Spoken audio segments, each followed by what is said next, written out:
언니, 나야. 지금 시어머니 댁.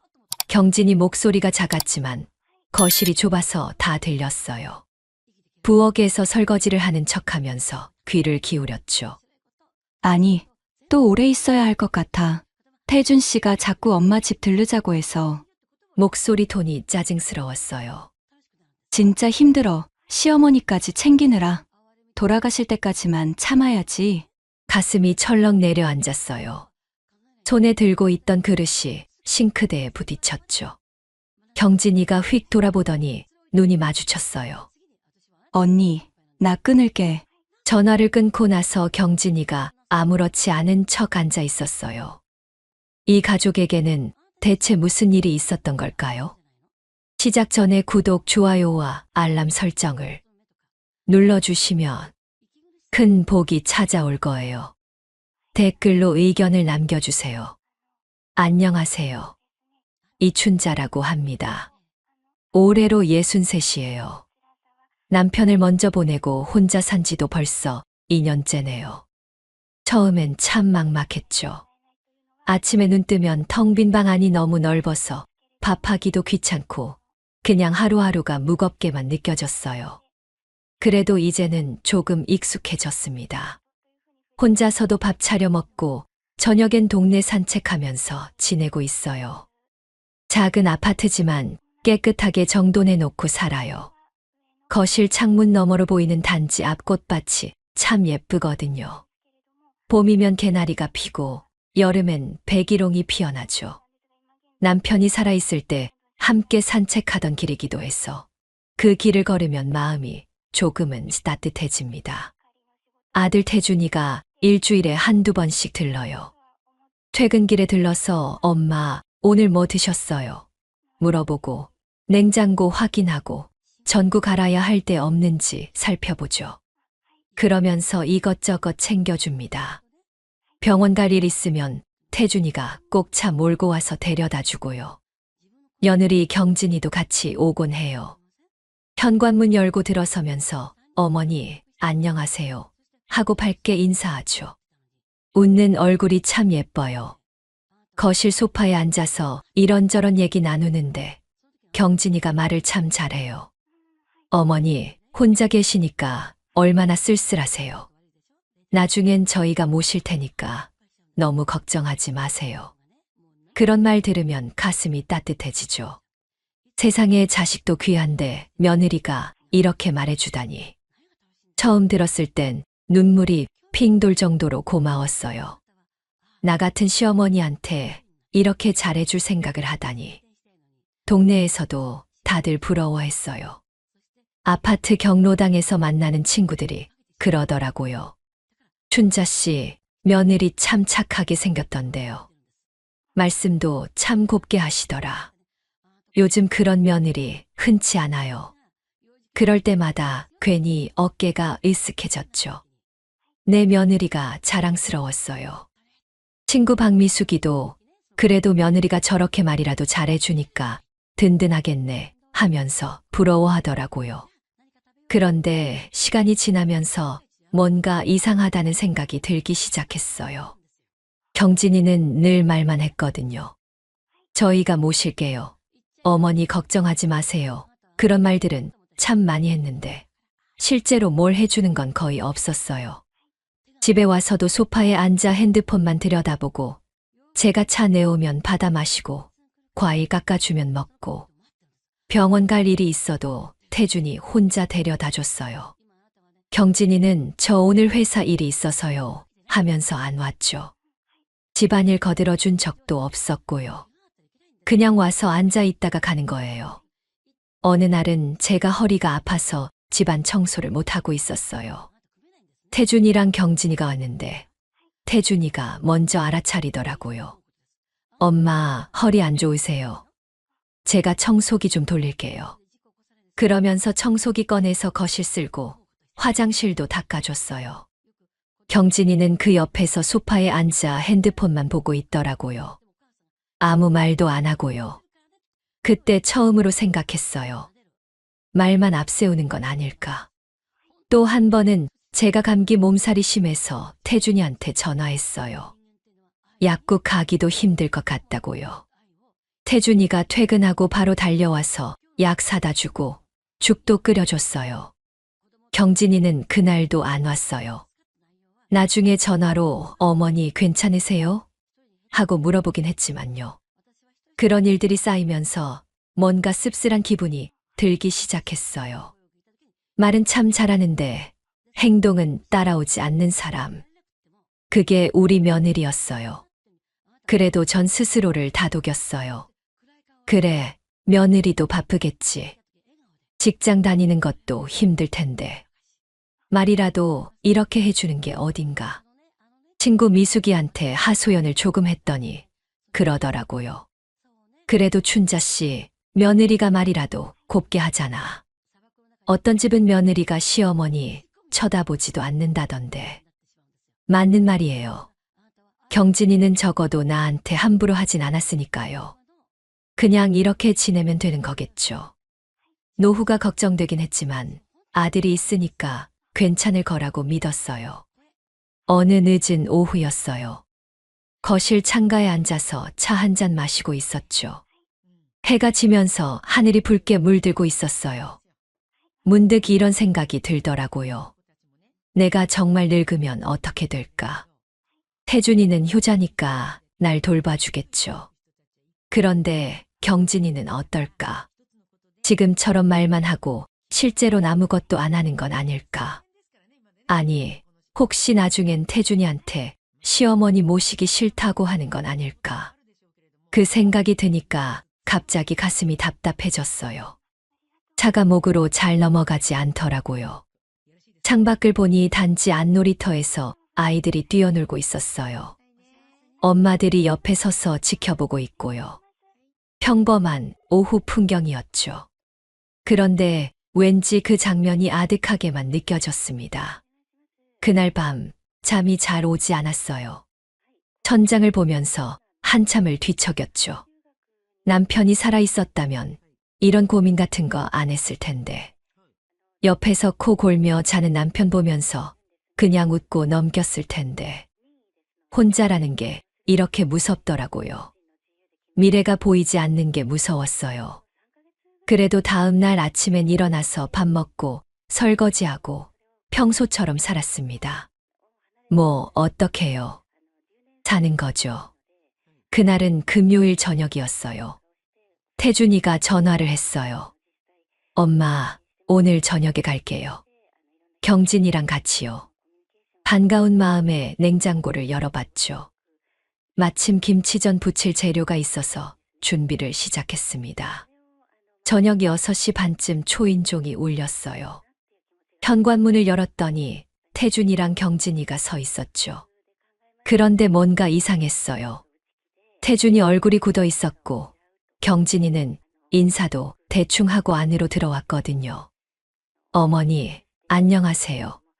목소리가 평소보다 차가웠어요. 웃지도 않았고요. 거실 소파에 앉혔는데 둘 다 말이 없었어요. 태준이는 핸드폰만 들여다보고 경진이는 팔짱을 끼고 창밖만 보고 있었죠. 분위기가 무거웠습니다. 부엌으로 가서 차를 준비했어요. 찻잔을 꺼내면서 거실 쪽을 슬쩍 왔는데 둘이 낮은 목소리로 뭔가 주고받고 있더라고요. 정확히는 안 들렸지만 말투가 예사롭지 않았어요.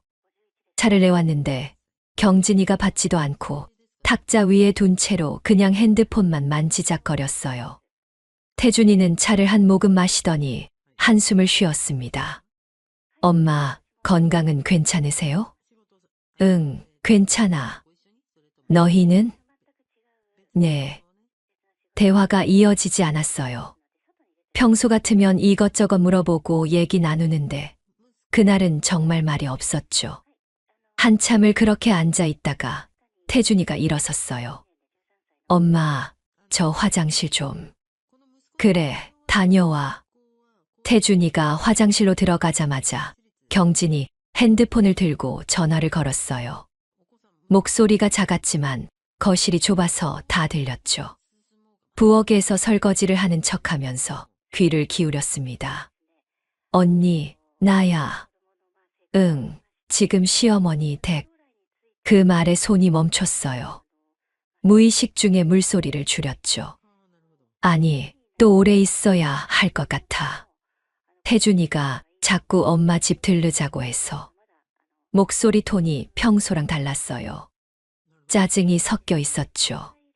진짜 힘들어. 우리도 바쁜데 시어머니까지 챙기면 어떡해. 그 순간 가슴이 철렁 내려앉았어요. 손에 들고 있던 그릇이 싱크대에 부딪혔어요. 경진이가 휙 돌아보더니 눈이 마주쳤죠. 잠깐 당황한 표정을 지었지만 곧 아무렇지 않은 척하며 통화를 끊었어요. 언니, 나 끊을게. 전화를 끊고 나서 경진이가 다시 핸드폰만 보고 앉아 있었어요. 저는 부엌에서 설거지를 이어갔습니다. 손이 떨렸어요. 물소리가 유난히 크게 들렸죠. 내가 부담이구나. 그 생각이 머릿속을 맴돌았어요. 화장실에서 태준이가 나왔어요. 거실로 가더니 경진이 옆에 앉았죠. 둘이 또 속삭이는 소리가 들렸어요. 목소리가 낮아서 정확히는 안 들렸지만 좋은 분위기는 아니었어요. 잠시 후 태준이가 부엌으로 왔어요. 엄마, 저희 오늘 일찍 들어가야 할 것 같아요. 그래, 벌써. 네, 경진이가 내일 아침 일찍 출근해야 해서요. 거짓말 같았어요. 경진이는 원래 늦게 출근하는 사람이었거든요. 하지만 뭐라고 할 수가 없었죠. 그래, 조심해서 가. 현관문까지 배웅했어요. 경진이는 인사도 대충 하고 먼저 나갔어요. 태준이가 신발을 신으면서 말했어요. 엄마, 전화하세요. 필요한 거 있으면. 그래, 알았어. 문이 닫혔어요. 복도로 나가는 발소리가 점점 멀어졌죠. 거실로 돌아와서 소파에 앉았습니다. 경진이가 앉았던 자리가 아직 따뜻했어요. 탁자 위엔 경진이가 마시지 않은 차가 그대로 놓여 있었고요. 시어머니까지 챙기면 어떡해. 그 말이 계속 귓가에 맴돌았어요. 며칠 동안은 아무 연락이 없었어요. 일주일이 지나서야 태준이가 혼자 왔어요. 경진이는 안 왔고요. 경진이는? 아, 회사 일이 많대요. 그래. 태준이가 냉장고를 확인하고 거실 청소도 해줬어요. 그런데 평소보다 서두르는 것 같았어요. 엄마, 다음 주에 또 올게요. 그래, 조심해서 가. 그날도 태준이는 금방 갔어요. 그 뒤로도 태준이만 왔어요. 경진이는 계속 안 나타났죠. 이유는 항상 비슷했어요. 회사 일 피곤해서 친구 만나는 날. 전화도 안 했어요. 예전엔 가끔 전화해서 어머니 잘 지내세요? 하고 물어보곤 했는데 그것도 뚝 끊겼죠. 어느 날 태준이한테 물어봤어요. 경진이는 요즘 어때? 괜찮아요, 엄마. 많이 바쁜가 보네. 네, 좀 바빠요. 태준이 표정이 어두웠어요. 뭔가 말하고 싶은 게 있는 것 같았지만 입을 열지 않았어요. 밤에 혼자 누워서 생각했어요. 내가 뭘 잘못했나. 아무리 생각해도 없었어요. 며느리한테 함부로 대한 적도 없고 잔소리한 적도 없고 뭘 달라고 한 적도 없었죠. 그런데 왜 이렇게 피하는 걸까? 그날 밤 친구 미숙이한테 전화했어요. 미숙아, 나 좀 이상해. 왜? 무슨 일 있어? 경진이가 요즘 나를 피하는 것 같아. 미숙이가 한참 생각하더니 말했어요. 그래도 기분 탓 아니야? 며느리도 바쁘겠지. 나도 그렇게 생각하려고 하는데 자꾸 불안해. 춘자야, 너무 예민하게 생각하지 마. 맞는 말이었어요. 제가 너무 민감하게 받아들이는 건지도 몰라요. 그렇게 스스로를 달래면서 지냈습니다. 어느 날 저녁 거실 창가에 앉아 있었어요. 해가 지면서 하늘이 붉게 물들고 있었죠. 아파트 단지 안이 조용했어요. 문득 경진이가 했던 말이 떠올랐어요. 시어머니까지 챙기면 어떡해. 그 말 속엔 제가 없었어요. 제 존재 자체가 부담이었던 거죠. 가슴이 답답했어요. 차가 목으로 넘어가지 않았어요. 창밖을 보니 놀이터에서 아이들이 뛰어놀고 있었어요. 엄마들이 옆에서 지켜보고 있고요. 평범한 저녁 풍경이었죠. 그런데 왠지 그 장면이 아득하게만 느껴졌습니다. 이건 단순한 일이 아닐지도 모른다. 그런 생각이 들었어요. 하지만 확신할 수는 없었죠. 그저 불안한 마음만 커져갔을 뿐이었습니다. 그날은 비가 내렸어요. 아침부터 하늘이 잔뜩 흐리더니 오후부터 빗방울이 떨어지기 시작했죠. 창밖을 보니 사람들이 우산을 쓰고 종종걸음으로 지나가고 있었어요. 저는 거실에서 설거지를 하고 있었어요. 그런데 갑자기 어지러움이 밀려왔어요. 눈앞이 핑 돌면서 몸이 휘청거렸죠. 싱크대를 붙잡고 겨우 버텼습니다. 한참을 그렇게 서 있다가 소파에 앉았어요.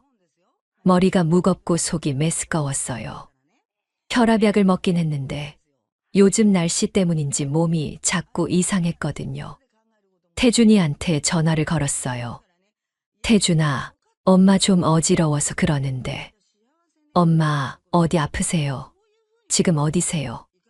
집에 있어. 그냥 좀 쉬면 괜찮을 것 같은데. 아니에요. 제가 지금 갈게요. 조금만 기다리세요. 전화를 끊고 소파에 누웠어요. 천장이 빙글빙글 돌았죠. 1시간쯤 지났을까요? 초인종이 울렸어요. 태준이가 왔구나 싶어서 일어나려고 했는데 몸에 힘이 없었어요. 그냥 누운 채로 소리쳤어요. 태준아, 문 열려 있어. 들어와. 현관문이 열리는 소리가 들렸어요. 태준이가 뛰어들어왔죠. 엄마, 괜찮으세요? 응, 조금 나아졌어. 태준이가 제 이마에 손을 대봤어요. 열은 없으신데 병원 가보셔야 할 것 같아요. 아니야, 그냥 좀 쉬면 돼. 엄마, 그래도 혹시 모르니까 우리 집에 가서 쉬세요. 제가 모실게요. 태준이가 저를 부축해서 일으켰어요. 신발을 신기고 우산을 씌워주고 차까지 데려다 줬죠. 차를 타고 가는 동안 빗소리가 창문을 두드렸어요. 와이퍼가 바쁘게 움직였고요. 태준이는 계속 제 상태를 물어봤어요. 엄마, 많이 어지러우세요? 아니, 괜찮아. 집 도착하면 누워 계세요. 태준이 집에 도착했어요. 아파트 지하 주차장에 차를 세우고 엘리베이터를 타고 올라갔죠. 태준이가 현관문을 열었어요. 집 안은 조용했어요. 경진이는 없는 것 같았어요. 경진이는? 회사 갔어요. 저녁에 올 거예요. 태준이가 저를 안방으로 데려가서 침대에 눕혔어요. 엄마, 여기서 좀 쉬세요. 제가 죽 끓여드릴게요. 그래, 고마워. 태준이가 부엌으로 갔어요. 물 끓는 소리, 냄비 부딪히는 소리가 들렸죠. 침대에 누워서 천장을 봤어요. 낯선 방이었지만 태준이 냄새가 났어요. 아들 집이니까요. 한참을 그렇게 누워 있었어요. 어지러움은 조금씩 가라앉았죠. 그때 현관문 열리는 소리가 들렸어요. 경진이 목소리가 들렸어요. 나 왔어. 태준이가 대답했어요. 왔어. 엄마 오셨어. 어머니가요? 응, 어지러우시다고 해서 모셔왔어. 지금 안방에서 쉬고 계셔. 아, 경진이 목소리가 시큰둥했어요. 잠시 후 경진이가 안방 쪽으로 왔어요. 문을 살짝 열고 들여다보더니 곧 닫았어요. 인사도 없었어요. 거실에서 경진이와 태준이가 작은 목소리로 얘기하는 소리가 들렸어요. 정확히는 안 들렸지만 분위기가 좋지 않았어요. 한참 후 태준이가 안방으로 왔어요. 엄마, 죽 끓였어요. 드실래요? 아니, 괜찮아. 조금 더 누워 있을게. 그럼 부엌에 놔둘게요. 나중에 드세요. 그래, 고마워. 태준이가 나갔어요. 다시 조용해졌죠. 그때 거실에서 경진이 전화하는 소리가 들렸어요. 목소리가 컸어요. 언니, 나야. 귀가 번쩍 뛰었어요. 응, 지금 집이야. 그런데 시어머니가 오셨어. 목소리 톤이 짜증스러웠어요. 어지럽다고 태준이가 모셔왔대. 지금 안방에 누워 계셔. 잠깐 침묵이 흘렀어요. 아니, 진짜 힘들어. 솔직히 시어머니는 돌아가실 때까지만 참으면 되지 뭐. 가슴이 철렁 내려앉았어요. 손이 이불을 꽉 움켜쥐었어요. 숨이 턱 막혔죠. 맞아.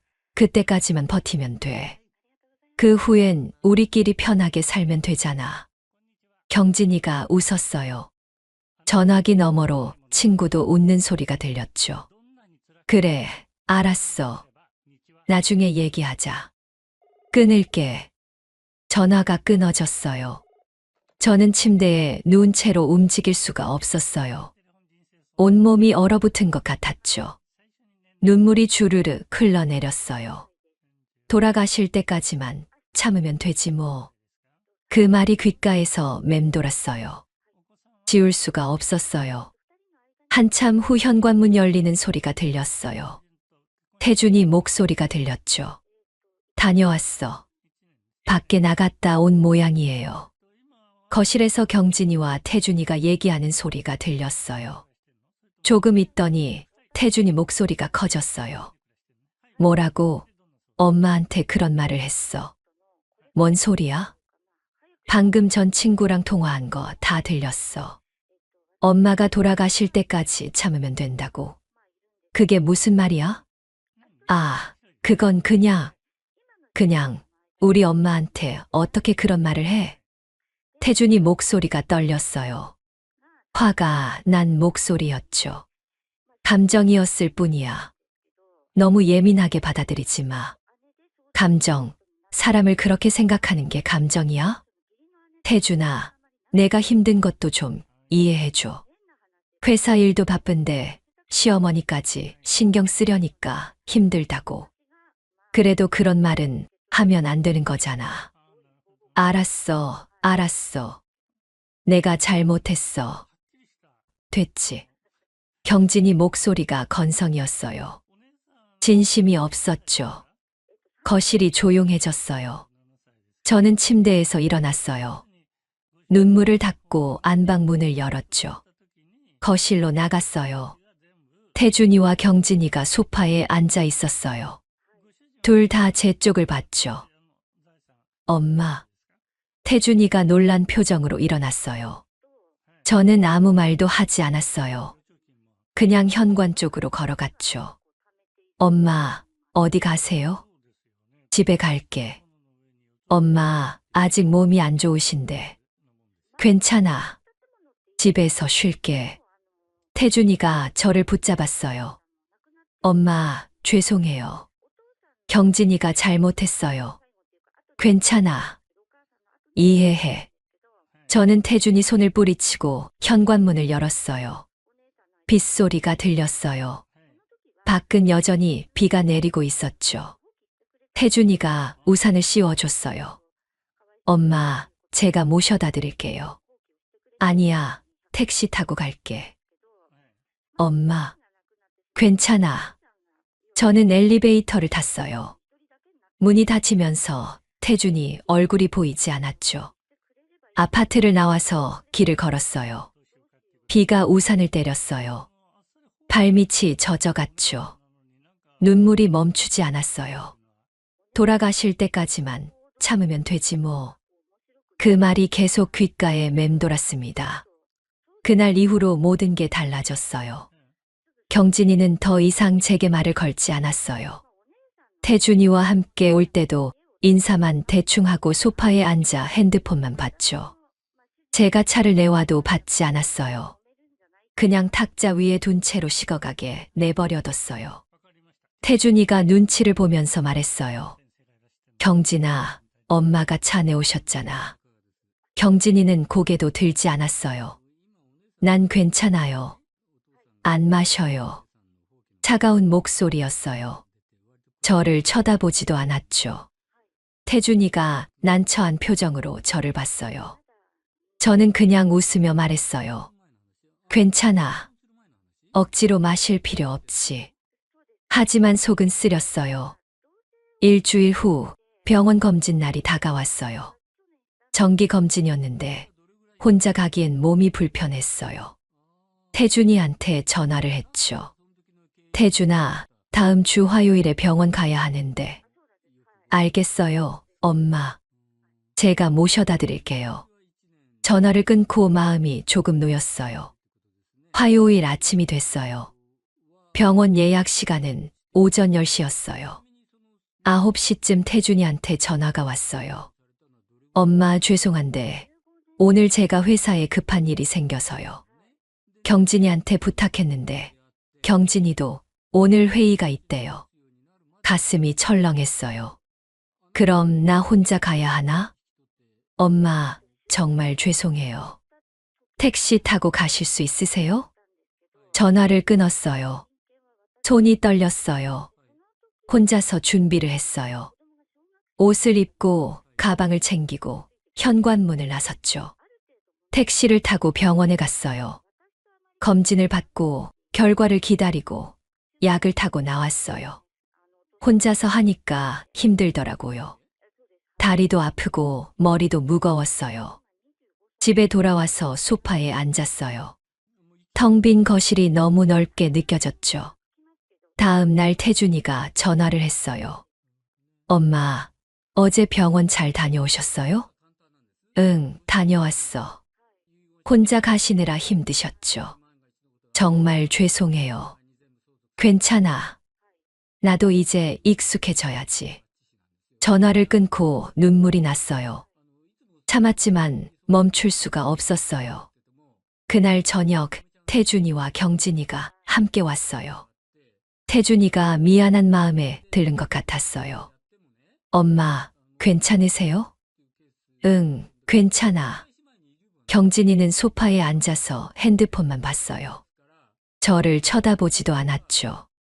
태준이가 냉장고를 확인하고 먹을 게 있는지 살펴봤어요. 경진이는 계속 앉아만 있었어요. 경진아, 엄마 좀 도와드려. 태준이가 조심스럽게 말했어요. 경진이가 한숨을 쉬면서 일어났어요. 부엌으로 가더니 냉장고를 열었죠. 그러고는 김치 하나를 꺼내 탁자에 툭 놓았어요. 이거라도 드세요. 말투가 건성이었어요. 눈도 마주치지 않았죠. 고맙다. 제가 말했지만 경진이는 대답도 안 했어요. 다시 소파에 앉아서 핸드폰만 봤죠. 태준이 얼굴이 굳었어요. 저는 그냥 웃으며 말했어요. 괜찮아. 내가 할게. 엄마, 제가 할게요. 태준이가 부엌으로 가서 설거지를 시작했어요. 경진이는 소파에 앉아서 계속 핸드폰만 봤죠. 그 모습을 보면서 가슴이 답답했어요. 한참 후 태준이가 설거지를 마치고 나왔어요. 엄마, 저희 이제 가봐야 해요. 그래, 조심해서 가. 현관까지 배웅했어요. 경진이는 먼저 나가서 엘리베이터 버튼을 눌렀어요. 인사도 없었죠. 태준이가 신발을 신으면서 말했어요. 엄마, 필요한 거 있으면 전화하세요. 문이 닫혔어요. 거실로 돌아와서 소파에 앉았어요. 경진이가 앉았던 자리가 아직 따뜻했어요. 그때 복도에서 목소리가 들렸어요. 경진이 목소리였어요. 엘리베이터를 기다리면서 전화하는 것 같았어요. 언니, 나야. 방금 시어머니 댁에서 나왔어. 진짜 힘들어. 우리도 우리 인생 살아야 하는데 자꾸 시어머니 일로 시간 빼앗기니까. 목소리가 짜증스러웠어요. 맞아. 이제 혼자서 해결하시면 좋겠어. 우리가 계속 이렇게 할 수는 없잖아. 가슴이 무너지는 것 같았어요. 손이 떨렸어요. 숨이 막혔죠. 엘리베이터 문 닫히는 소리가 들렸어요. 복도가 조용해졌죠. 저는 소파에 그대로 앉아 있었어요. 움직일 수가 없었어요. 짐이구나. 내가 짐이 됐구나. 그날 밤 친구 미숙이한테 전화를 했어요. 미숙아. 응, 춘자야. 무슨 일 있어? 나 이제 짐인가 봐. 무슨 소리야? 며느리가 나를 짐으로 생각해. 목이 메었어요. 말이 잘 나오지 않았어요. 춘자야, 울지 마. 무슨 일 있었어? 병원도 혼자 가라고 하고 나한테 아무것도 안 해줘. 그냥 남처럼 대해. 그 며느리가 그렇게까지 해. 응. 태준이만 나한테 잘해줘. 근데 경진이는 나를 쳐다보지도 않아. 미숙이가 한숨을 쉬었어요. 춘자야, 그건 너무 심한 거 아니야? 나도 알아. 근데 뭐 어떡해. 전화를 끊고 침대에 누웠어요. 천장이 흐릿하게 보였죠. 내가 이 집에서 뭐였나. 그런 생각이 들었어요. 창밖을 보니 달이 떠 있었어요. 밝은 달빛이 방 안을 비췄죠. 다음 날 아침 일어나서 거울을 봤어요. 눈이 퉁퉁 부어 있었어요. 얼굴이 늙어 보였죠. 아침을 먹고 설거지를 하고 평소처럼 지냈어요. 하지만 마음속은 텅 빈 것 같았어요. 저는 소파에 앉아서 창밖을 봤어요. 해가 지고 있었어요. 하늘이 붉게 물들었죠. 가슴 속에서 뭔가 꿈틀거리는 게 느껴졌어요. 분노였는지 슬픔이었는지 아니면 체념이었는지 모르겠어요. 그저 무거운 감정만 남았습니다. 며칠이 지났어요. 저는 아침에 일어나서 거울을 봤어요. 눈가에 주름이 깊어 보였죠. 얼굴이 수척했어요. 이렇게 살 순 없어. 그런 생각이 들었어요. 그날부터 달라지기로 했어요. 더 이상 참지 않기로요. 매주 태준이한테 해주던 반찬 만들기를 멈췄어요. 예전엔 김치며 나물이며 정성껏 만들어서 챙겨줬죠. 이제 그만뒀어요. 용돈도 끊었어요. 한 달에 한 번씩 태준이한테 조금씩 쥐어주던 돈, 그것도 중단했어요. 태준이한테 전화도 먼저 하지 않았어요. 문자도 보내지 않았죠. 그냥 조용히 지냈어요. 일주일쯤 지났을까요? 태준이한테서 전화가 왔어요. 엄마, 요즘 왜 연락이 없으세요? 바빠서. 무슨 일 있으세요? 아니, 별일 없어. 엄마, 이번 주에 갈게요. 그래, 알았어. 태준이가 주말에 왔어요. 혼자였어요. 경진이는 안 왔죠. 엄마, 괜찮으세요? 응, 괜찮아. 태준이가 냉장고를 열어봤어요. 반찬이 별로 없었죠. 엄마, 반찬 안 하셨어요? 응. 요즘 귀찮아서. 그럼 제가 뭐 좀 사다 드릴게요. 괜찮아. 필요한 거 있으면 내가 사. 태준이 표정이 이상했어요. 뭔가 느낀 것 같았죠. 엄마, 무슨 일 있으세요? 없어. 그냥 나도 좀 쉬고 싶어서. 태준이는 더 묻지 않았어요. 그날 저녁 태준이가 집에 돌아간 후 경진이한테서 전화가 왔어요. 처음이었어요. 경진이가 먼저 전화한 게요. 어머니, 저 경진이에요. 응. 요즘 어떻게 지내세요? 그냥 지내. 태준이한테 들었는데 반찬도 안 하시고 그러시다면서요. 응. 이제 안 할 거야. 왜요? 무슨 일 있으세요? 목소리가 조심스러웠어요. 불안해하는 것 같았죠. 아니, 그냥 귀찮아서. 어머니, 왜 갑자기 이러세요? 서운하게.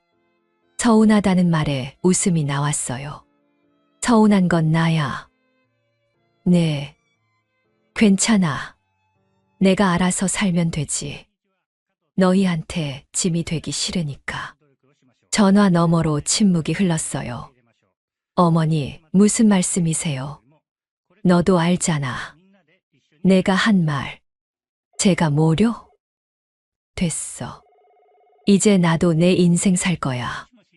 너희도 너희 인생 살고. 전화를 끊었어요. 손이 떨리지 않았어요. 마음이 후련했죠. 다음 날 태준이한테서 전화가 왔어요. 엄마, 경진이가 어젯밤에 전화했다면서요? 응. 무슨 일 있었어요? 없어. 그냥 내 생각 말한 거야. 엄마, 태준아, 나도 이제 좀 쉬고 싶어.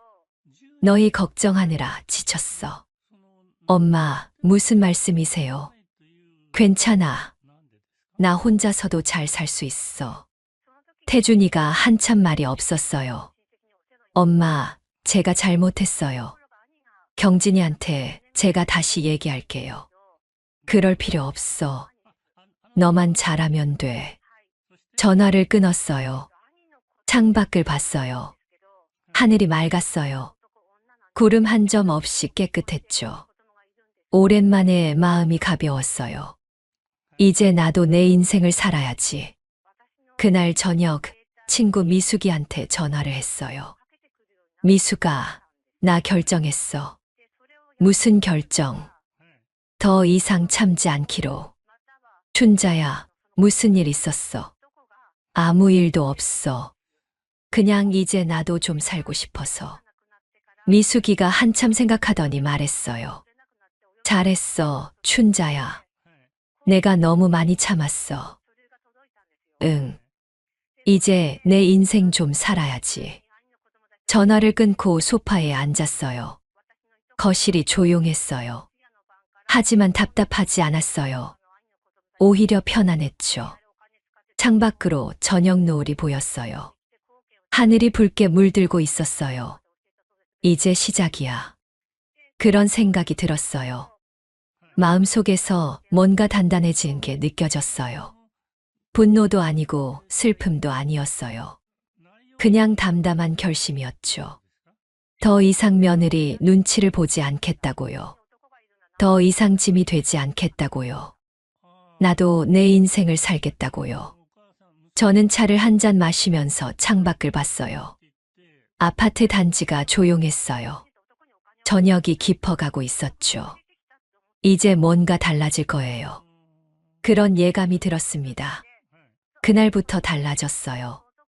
저는 동네 복지관에 등록을 했어요. 상담사 선생님이 친절하게 설명해 줬죠. 노인 프로그램도 있고 건강검진도 받을 수 있다고요. 어르신 혼자 사시면 이런 프로그램 활용하시는 게 좋아요. 네, 알겠습니다. 서류를 작성하고 프로그램 안내를 받았어요. 마음이 한결 가벼웠죠. 다음 날엔 은행에 갔어요. 주택연금 상담을 받으러요. 직원이 자세히 설명해 줬어요. 어르신 집으로 주택연금 신청하시면 매달 생활비를 받으실 수 있어요. 그럼 나중에 집은 어떻게 되나요? 돌아가신 후에 정리되지만 살아계시는 동안은 계속 거주하실 수 있어요. 고개를 끄덕였어요. 괜찮은 방법 같았어요. 상담 감사합니다. 좀 더 생각해 볼게요. 네, 필요하시면 언제든 연락 주세요. 은행을 나오면서 햇살이 따뜻하게 내리쬐었어요. 오랜만에 기분이 좋았죠. 그렇게 일주일이 지났어요. 어느 날 저녁 태준이한테서 전화가 왔어요. 엄마, 내일 시간 되세요? 왜? 할 얘기가 있어서요. 경진이랑 같이 갈게요. 그래. 목소리가 평소와 달랐어요. 뭔가 심각한 일인 것 같았죠. 다음 날 오후 태준이와 경진이가 왔어요. 둘 다 표정이 어두웠어요. 어서 와. 앉아. 거실 소파에 앉혔어요. 경진이가 저를 보더니 어색하게 웃었어요. 어머니, 건강하시죠? 응, 괜찮아. 요즘 복지관도 다니신다면서요? 응, 프로그램 좋더라. 태준이가 입을 열었어요. 엄마, 사실 오늘 온 이유가 있어요. 무슨 일인데? 경진이 부모님이 사업하시다가 좀 어려워지셨어요. 고개를 끄덕였어요. 말을 이었죠. 그래서 당분간 저희가 좀 도와드려야 할 것 같아요. 그래, 얼마나 어려워지셨는데. 경진이가 끼어들었어요. 어머니, 사실 돈이 좀 필요해요. 급하게요. 얼마? 5천만 원이요. 숨이 턱 막혔어요. 큰 돈이었죠. 그걸 어떻게 마련하려고. 태준이가 조심스럽게 말했어요. 엄마, 혹시 은행에서 대출 좀 받아주실 수 있으세요? 대출. 네. 어머니, 집을 담보로 해서요. 저희가 갚을게요. 경진이가 얼른 덧붙였어요. 어머니, 정말 급해요. 어머니가 은행에만 가주시면 돼요. 서류는 저희가 다 준비할게요. 보증만 서주시면 되니까요. 목소리가 간절했어요. 저는 차를 한 모금 마셨어요. 천천히 찻잔을 내려놓았죠. 안 돼. 네. 경진이 얼굴이 굳었어요. 왜요, 어머니? 내 집을 담보로 대출은 못 받아. 어머니, 진짜 급해요. 그리고 저희가 갚을게요. 경진아. 제가 경진이를 똑바로 봤어요. 너 나한테 뭐라고 했는지 기억나? 경진이 얼굴이 하얗게 질렸어요. 어머니, 그건 돌아가실 때까지만 참으면 된다고 했잖아. 어머니, 그건 제 잘못이었어요. 진짜 죄송해요. 이제 와서 미안하다고 하면 다야? 태준이가 끼어들었어요. 엄마, 경진이가 잘못했어요. 제가 대신 사과드릴게요. 그러니까 이번만 도와주세요. 안 돼. 엄마. 태준아, 나도 이제 내 인생 챙겨야 해. 주택연금도 알아보고 있고, 노후 준비도 하고 있어. 엄마, 그래도 이번만요. 싫어. 단호하게 말했어요. 경진이가 눈물을 글썽였어요. 어머니, 제발요. 저희 정말 급해요. 너희가 급한 건 나도 알아. 근데 내가 왜 도와줘야 해? 어머니가 시어머니시잖아요. 시어머니니까 돈 빌려줘야 돼. 경진이가 말문이 막혔어요. 저는 자리에서 일어났어요. 나도 이제 나를 챙기는데 집중하겠어. 너희는 너희끼리 알아서 해. 엄마. 태준이가 저를 붙잡았어요. 엄마, 제발요. 이번만 도와주세요. 태준아, 나도 돈이 필요해. 앞으로 병원비도 들고 생활비도 들어. 내 집을 담보로 대출받으면 나중엔 내가 갈 곳이 없어. 엄마, 저희랑 같이 살면 되잖아요. 너희랑 같이 살면 나한테 잘해줄 거야. 태준이가 아무 말도 못했어요. 경진이가 소파에서 일어났어요. 얼굴이 일그러져 있었죠. 어머니, 정말 이러실 거예요? 응, 이럴 거야. 어머니가 저희한테 이렇게까지 하시면 안 되죠. 너는 나한테 어떻게 했는데? 경진이가 입술을 깨물었어요. 됐어요. 갑시다. 경진이가 현관으로 걸어갔어요. 태준이가 따라가면서 저를 돌아봤어요. 엄마, 정말 안 되겠어요? 안 돼. 알겠어요. 태준이 목소리가 떨렸어요. 현관문이 닫혔어요. 발소리가 멀어졌죠. 저는 거실로 돌아와서 소파에 앉았어요. 손이 조금 떨렸지만 마음은 편했어요. 창밖을 봤어요. 해가 지고 있었어요. 하늘이 붉게 물들었죠. 잘했어. 스스로에게 말했어요. 더 이상 눈치 보지 않기로 했어요. 더 이상 당하지 않기로 했죠. 이제 진짜 짐이 누군지 보여줄 거예요. 그날 밤 잠이 잘 왔어요. 오랜만에 푹 잤죠. 다음 날 아침 일어나서 창문을 열었어요. 신선한 공기가 들어왔어요. 가슴이 시원했어요. 이제 시작이야. 그런 생각이 들었습니다. 사흘이 지났어요. 그날 오후 초인종이 울렸어요. 문을 열었더니 경진이가 혼자 서 있었어요. 표정이 심상치 않았죠. 어머니, 들어가도 돼요? 들어와. 경진이가 거실로 들어왔어요. 소파에 앉지도 않고 서 있었죠. 어머니, 저번에 드린 부탁 다시 생각해 보셨어요? 아니. 어머니, 저희 정말 급해요. 이번 주까지 돈을 마련해야 한다고요. 그건 너희 일이야. 경진이 얼굴이 굳었어요. 어머니가 이렇게 나오시면 저희도 곤란해요. 목소리가 날카로워졌어요. 뭐가 곤란한데? 어머니도 나중에 저희한테 신세 지실 거잖아요. 그런데 이렇게 저희 부탁 하나 안 들어주시면 어떡해요? 신세. 네. 어머니 나이 드시면 저희가 모셔야 하잖아요. 그런데 지금 이렇게 하시면 나중에 저희도 어떻게 될지 모르죠. 협박이었어요.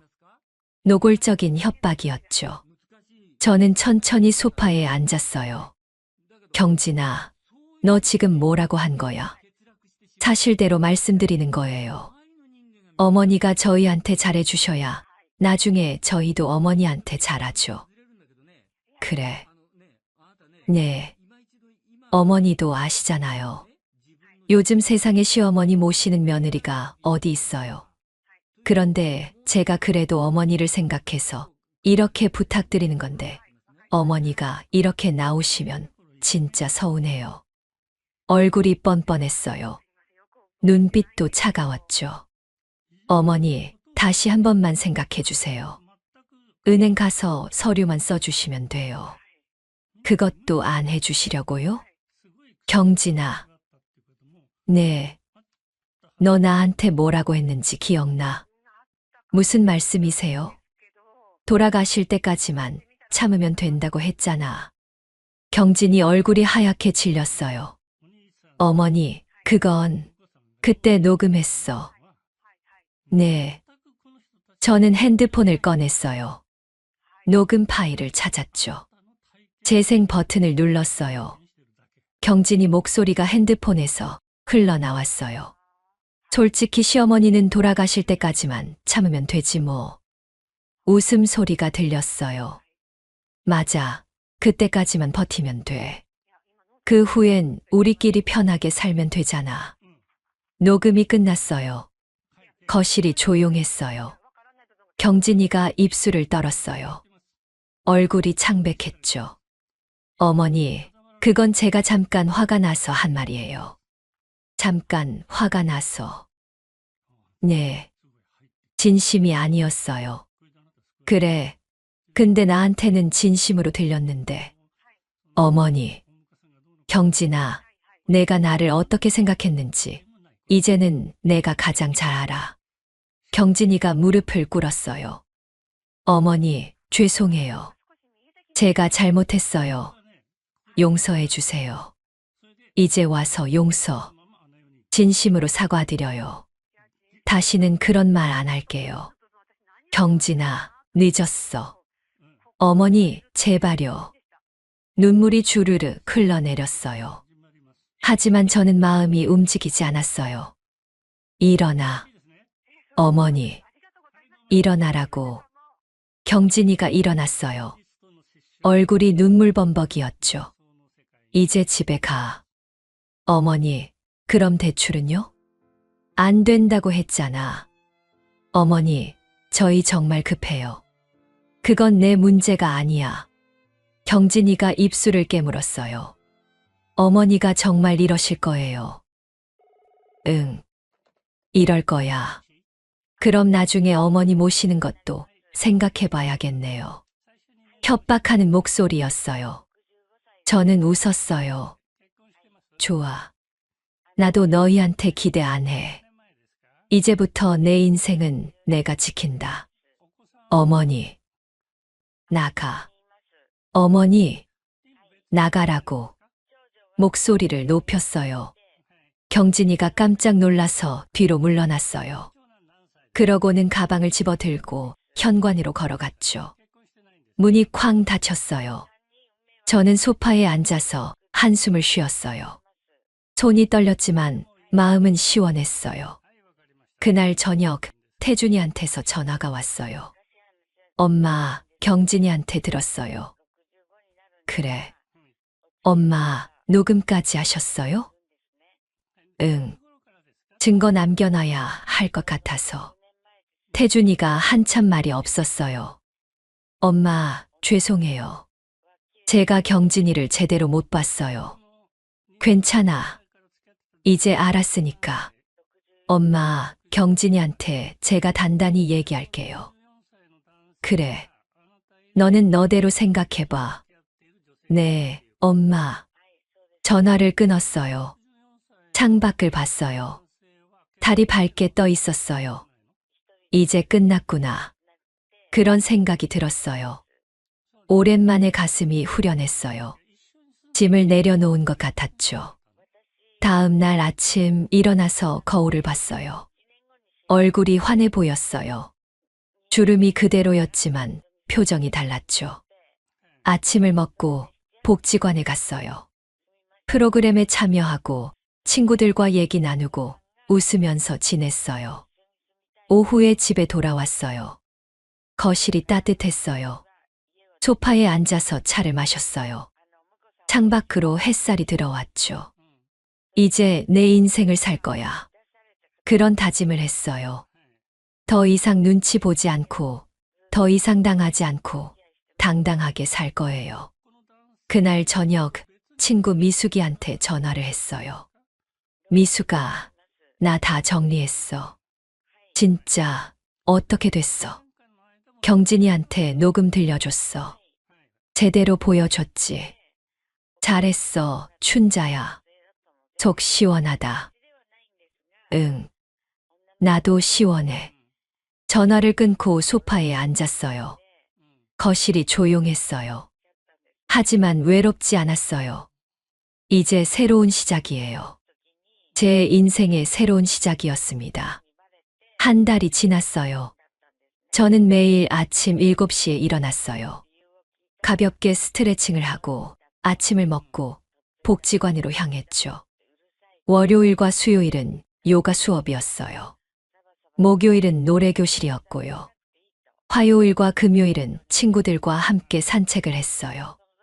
삶에 리듬이 생겼어요.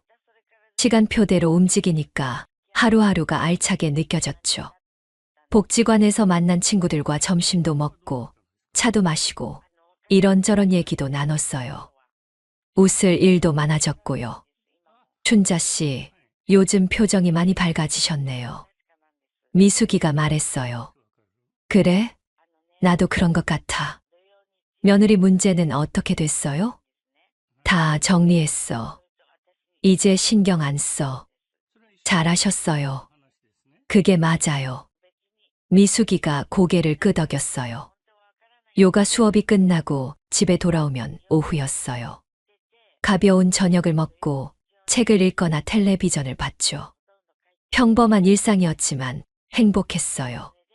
태준이는 가끔 전화를 했어요. 엄마, 건강하시죠? 응, 잘 지내. 필요한 거 없으세요? 없어. 나 혼자서도 잘해. 그럼 다행이에요. 태준이 목소리가 조심스러웠어요. 예전처럼 편하지 않았죠. 엄마, 이번 주말에 갈게요.